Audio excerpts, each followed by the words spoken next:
Another reason why I named it Old Atlanta Tales, TELLS, is because I wanted the Old Atlanta to tell the stories. To tell the stories about, what we went through, our happiness, how we met, our first friends, our first love. So it's like, in that process, a lot of gentrification is happening, and that's the whole reason of this documentary. Today, we're out here on Ralph David Abernathy in Atlanta, Georgia. I got Kyle with me. Hey, how y'all doing? So a little story about me and Kyle. We went to high school together, Mays High School, Atlanta Public Schools. Yes, sir. What middle school you went to, Kyle? I went to 3 different middle schools, so I kind of been all around Atlanta. First, I went to Cohen Middle School, that's on the east side. Yep. For 6th grade, 7th grade, I went to Brown Middle School. This is kind of closer to the west side, And then I brought it on back to home, the original. I went to Young for 8th grade. So I kind of got a mix of all of them. I really got a great experience from all of them. I learned a lot of things. I grew and developed with a lot of different people from around the city that now that I see that we're older, it's crazy that the connection, I know you from here, I know you from there. So it's really a great thing that I did go to all 3 different schools. And what's dope about that is, with this documentary, the goal really starting out is to get people who honestly I relate to, who one look like me, grew up how I grew up, went to all Atlanta public schools, like you said, east side, west side. That's like a debate always in the city too. Right. West side, east side, heavy debate. So it's real cool to just collaborate, like you said, with people that I went to school with. So come with us today. This is the 2nd episode of Old Atlanta Tales. Oh, another thing. How you feel about the title, man? Old Atlanta Tales. How you feel about that? That's a great title. Because when you say Old Atlanta, only someone who grew up in Atlanta is going to understand Old Atlanta. So that's a great title. What's Old Atlanta to you, though? Old Atlanta? It's so much. When you say Old Atlanta, I'm thinking Magic Johnson. I'm thinking Greenbrier Mall. Before everybody was going to Lenox, before everybody was going to Cumberland. I know it's, not the thing now, but like Greenbrier was the spot. I'm thinking the fair in the middle of the city. I'm thinking all of that. So Old Atlanta is perfect. Old Atlanta Tales, I love it personally. You got some older townhomes that's right next to some new development. It gives it a great aesthetic. I will say that. It's got that good look to it. Right. But you just kind of think about, all right, so what did they have to do to get this brand new building next to this older building? This older building is probably built in, 50s, 60s. Yeah. And it's right next to this new building that was probably built in the last 2 years. So you're kind of thinking, how are those two, working well together? It's probably families that lived in there for the past 20 years. Yeah. And these are newcomers who are staying there 2 years. How is the relationship between the two? That's a very interesting dynamic. Very good point. Yeah. So that's always something you think about. But I mean, I'm not saying that's a bad thing. No, for sure. Because that's the interesting part about it. Some people, you build new relationships that you grow with people you never thought you would live next to. Never thought you'd live next to. You never know the connections that could be there too. Right. But maybe also in these older developments, I always think about older citizens that's been there for years. Right. Sometimes they don't like that new hustle bustle that comes in. So what you think about that? Maybe, I see newer developments. Me being 26, I'm thinking I want a newer type home, newer type townhome. Right. But if it's right next to a, older citizen, what if I'm a little too loud sometimes? Got friends over. How you think that rolls over? And that's definitely more important. It's really interesting. I'll say with the city, the city has always been the city. Yeah. There's always been some hustle bustle. Like if you're in the city, you're outside and you're seeing so much things going on. Yeah. So I don't think what I'll say for as far as inner city, they don't get too much of just like a hassle. Yeah. But I would feel like, who is it that's moving next door? That's more important. Like, who is it? What are their philosophies? How do they look at things? How do they view the community? Yeah. So I think that's a pretty interesting dynamic. It's really interesting to see. Yeah. How you doing? So I have a nonprofit. I'm doing some film creation about gentrification in the city. And just basically talking to people, like you who are just walking around. You from Atlanta? Yeah. What you feel about the gentrification around, just like the new developments? How you have this new development here that's right next to an older development. How you feel about that? It's good, but they ain't playing fair. They ain't playing fair. Why you feel like they're not playing fair? People like myself who has video, my grandma have made this, made this payment, and boss who come up, that. Yeah. Right. Top prices. Yeah. Right.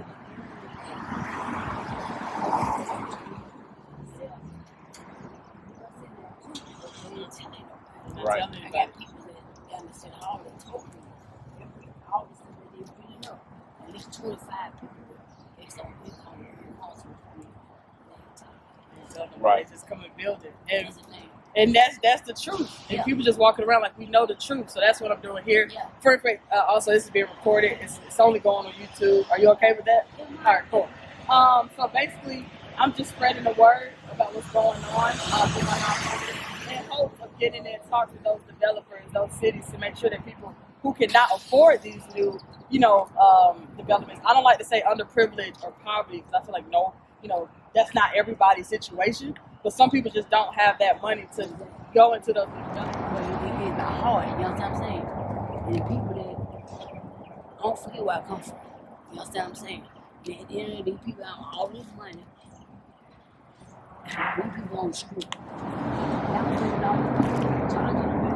For the people that's already been here.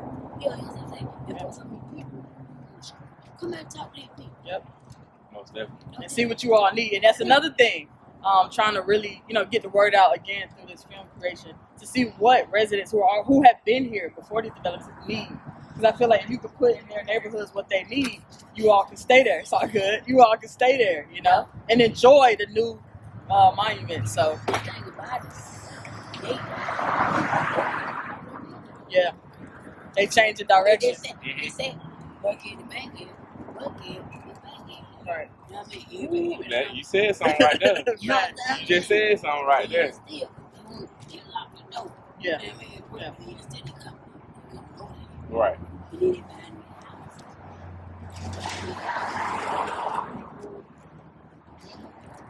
a They ain't trying to get nobody else a chance. Mama paid the way. She be paying me. Right. You know what I'm saying? If I was a pellet license just to sell a t-shirt, I can do DNA. They want my grandmama, great-great-grandmama. You know what I'm saying? Understood. Just to get a pellet license. Yeah, They get them real. You understand? We've been here. Right. And we can't get a we gotta go get this to get a You speaking factual. You understand? Yeah, But we understand. We're trying to get these stores, all these stores, but we so weak. Then you don't know how to hit. They come in anyway, they talk to you so nasty. And we get them their money. We pay their bill. What's your name? Avis. I didn't want to call. Nice to meet you. I'm Zuri. Thank you for talking to us. For real. That's real, like OG Atlanta. It is. You can tell in like the walk and the talk and That the swagger. information that she was speaking about, like that's OG Atlanta. It really and she is. really mean it from the heart. Like that's one of those people just like us. You get what I'm saying? But maybe in a different position, Right. loves the city, doesn't have the access. She said something really important. She said there's a program that they have and that you're supposed to know they're letting in 25% of people in the lower income bracket stay in these new developments. But if you don't have the access to the information, you won't even be there. you won't even be there. Right. And that happens. That's always happening. It's always happening. It's been happening. And unless like you doing what you're doing right now is getting the information to them, unless you know, a lot of the people will never know it. And I mean, honestly, what I'm doing is the first step. It's not the whole equation. It's not the whole formula. Correct. But it is the first step. Getting people like you on here to get some knowledge of Old Atlanta. Meeting people, who's just walking, minding their business. But also Old Atlanta to me are people like that who have different stories, who don't mind talking to us, seeing what we have going on. You never know who you can connect. Yeah, we switched numbers and it was her sister number, but who knows who her sister knows or who she even knows. Correct. And building that trust within these residents to make sure that they can even stop and talk to us. Most definitely. And that we have things going on for them. I grew up in it 80 years ago. And it's a blessing. God still got Definitely changed in 80 years. For real. Blessed day, sir. Y'all have one day. I think right now, Ralph David Abernathy, I think you all, because I felt this before, and I know Kyle has felt this before, this feeling of just walking down and, talking to people who, again, like he said, he's been in this neighborhood for 80 years. That's old Atlanta to me. Kyle, what's some things in this area again, Ralph David Abernathy, that you remember as a child that might have changed, that's like stuck in your memory? Anything? I think the one major thing is that Hank Aaron, right on Hank Aaron Drive, that's the old Atlanta Braves stadium. Yeah. And I remember even still, like, even before, like right before you go to the game, you can still sit in that parking lot where the old Braves stadium was. This was the first one, and it still got the Atlanta Braves across the back. And it was just like the little, I guess, the tailgate before the game. And like, I'm just a kid. I'm probably 3, 4, 5, and like this is like life to me. You know, when you're a kid, the world is just like enormous. Yeah. The world is enormous. And for me, I'm over here thinking, this is the world. You know what I'm saying? Yeah. Like the world. So in my mind, growing up with that mindset, like, okay, this is the world, and like, this is Atlanta. This is everything to me. And I think that's why so many people, like in our position, we grow up thinking like, man, Atlanta is everything. Because when you're looking on TV, they were still, even back then, they were putting, Atlanta was one of the places to be. Like, it just, the style and the buildings, they were capturing Atlanta. So like in our mind, like a lot of people may look at us and think, why do you love Atlanta so much? And what is it about this? And it's like, you don't understand. This is culture. So many iconic public figures, African American leaders have come from this city, or not even if they didn't come from this city, they came to work in this city and work with others to collectively build for the African American community that benefited us. And it's funny that I kind of want to tap into something now, because you're speaking on how like the culture is here for us. It's built so many cultures here, but there's also a thing, you know, that happened. I know where I'm from, over on Kelmerton Road, how a white flight happened, right? And it's not really, I guess, like a definition to white flight, but to put it in your mind, if you're not familiar with that, it's when a certain demographic is in a neighborhood within maybe by like zones or streets, but then after a while they all leave and another type of demographic came in. And I know over on Kelmerton Road that happened, but I want to set that question up, or this topic up for you. Do you feel like gentrification has stolen some of that culture? Or do you feel like it was never really ours from the beginning and we built up on it and created our own? Or do you feel like it's still here to stay, you know, in lieu of all this revitalization or changes in neighborhoods? What you think? I wouldn't say they've stolen the culture, because it's like, you can steal something, but are you gonna, like, how long are you gonna consistently uphold that culture? Like they copy everything that we do. I don't mean to say they in a disrespectful kind of way or anything like that, but when we're referencing culture, when we're speaking about us, it's just like we come up with fashion, music, just a way of life, and then they put it on television, but then after they do that, they have to come back and get more. So I don't feel like they've stolen it, because we'll always have it. That's something that is always ours. Now, as far as when they come into the places where we create, you know, it's kind of, it does make it kind of hard. And it does seem like, okay, they've taken the culture, because when they come into the space that we create, our culture, and they change it up, then it's gonna seem like, oh man, they took the culture. Well, no, we're just not there, and they create a space to create the culture that we used to kid. It used to be a KFC right here on this corner. And my dad, when we came to the game, we would come to this KFC and get some food and take it inside the park. Now, like, you won't see hardly any fast food restaurants. Like, and when like you said, when they bring things over here for like students and people that are, you know, just within that community, they gravitate to what those people want. They kind of bring in different little pop-up shops and different little eateries, just because they're trying to serve that community base. And everything is local.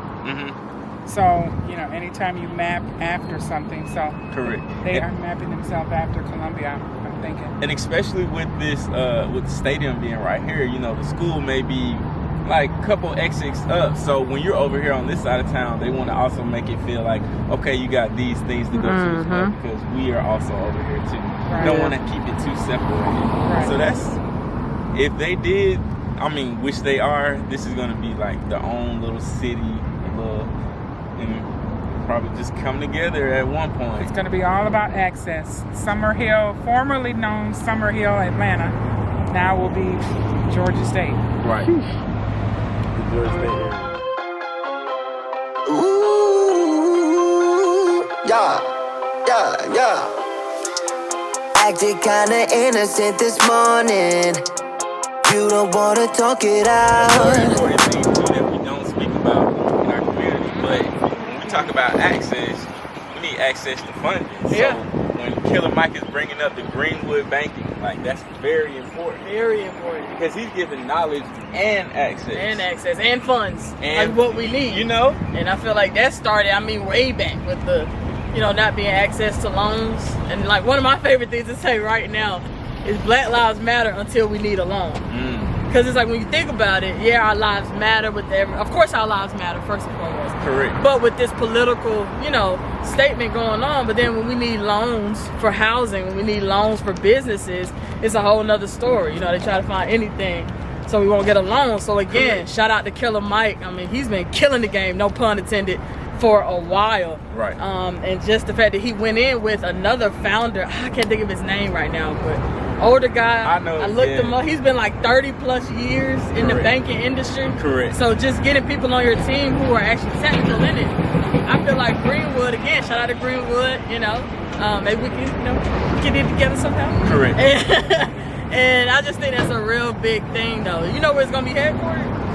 Not yet. I think his main thing was having it more so online and not so much brick and mortar. Because it gives you instant access. You know that everybody is constantly on our phone. Yeah. It's 2021 and it's only gonna get 1,000 times faster. So you want to be able to do things directly from your phone. So I think that's their whole thing is the electronic. Like they want to make sure that you have it in your hand and you're able to do whatever you need to do directly from your phone. So I feel like that's important too. He was smart with that. Yeah, and I feel like he's probably gonna have like some small business and like non-profit programs too. For like probably anyone, of course, but like catering to the Black community. Right. And if we get, that might be like really a game changer to make sure that we're actually like, because I think Black women are like the fastest growing entrepreneurs, but the actual money is not matching the businesses and how many businesses are open. So I think that loophole is the financial portion of it and not being able to get those, 6-figure to $1 million loans to advance it. So again, Greenwood, I think that billboard being right there and this historic kind of changing is perfect. It's perfect. Yeah. And it's crazy. One thing I will say, so like, just like you said, the funding to not just Black owned, but Black owned by women is like going off the charts now, because you see now that when they started to bring up the fact that we're going to start our own banking system, a lot of other banks started reaching out. Okay, well, we're going to start this program where we donate this amount of funds to African American women in business. You get what I'm saying? Like you can name the Bank of America, the Capital One, all of the other big major banks started doing this once they see, okay, we're no longer waiting on you. We're no longer depending on you to get access to money. We know people that actually have access. So we're going to actually provide that to our community. And I feel like that's important. It's big. It really is a game changer. And if you look across the street here, the old Brave Stadium, as we was talking about earlier, to piggyback on what Kyle was saying, but now it's, owned by Georgia State. And again, we were just speaking of that university here in Atlanta where they're buying up different properties, I'm not sitting at that table, so I don't know what they're planning to do. But I think this fits into this conversation perfectly. Right. Georgia State, who have the funds, from endowment or whatever it might be, they're able to buy these different properties to benefit their students and hopefully benefit the city. Right now in front of the old Brave Stadium, now it's owned by Georgia State, as you see the signs here. And we just wanted to come out here and just tell some stories. I know Kyle got a few stories of, again, an old Atlanta story, as we like to call it, about, how we used to maneuver here with friends or family in this Brave Stadium. Right. And like, if you play any sports anywhere close to the city of Atlanta, or even on the outskirts, everybody is coming here. Like, this is how you reward the team, or this is how you just give us a good day of fun. You coming right here to this stadium and just like enjoying it. You're coming here or the old Georgia Dome. Like everybody knows the Dome as the Dome. Like now it's the Benz, but before it was the Dome. Battle of the Bands. You feel me? This was where you come just for a great baseball game, a day of fun. So like it's just one of those things that I know if you grew up here, it's just very near and dear. Like the stadium. But I'm so sick of this, not sure I can leave ya. It'd be so hard to quit, but every night that we explode, wish I could walk out that door. Hate that I need ya. Yeah. Play it cool, just keep on dancing. Soon we'll burn down into ashes.